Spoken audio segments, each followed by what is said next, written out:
ये हम थाने गए। आप ये बताएं, आप इस बच्ची के क्या लगते हैं? मैं भाई हूँ, इसका बड़ा भाई हूँ। मैं बताएंगे पूरा वाकया हुआ क्या था और कब हुआ था? ये वाकया 15 तारीख को हुआ था। असर का टाइम 5 साढ़े 5 बजे थे।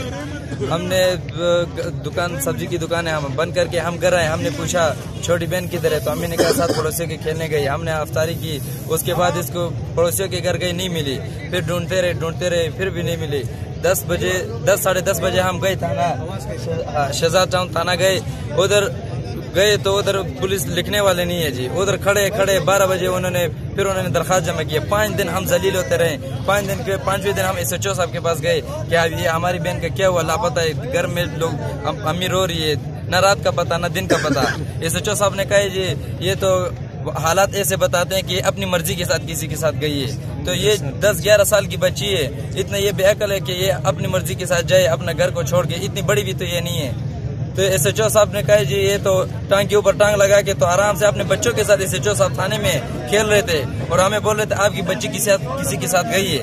ये बात एक भाई को या एक बात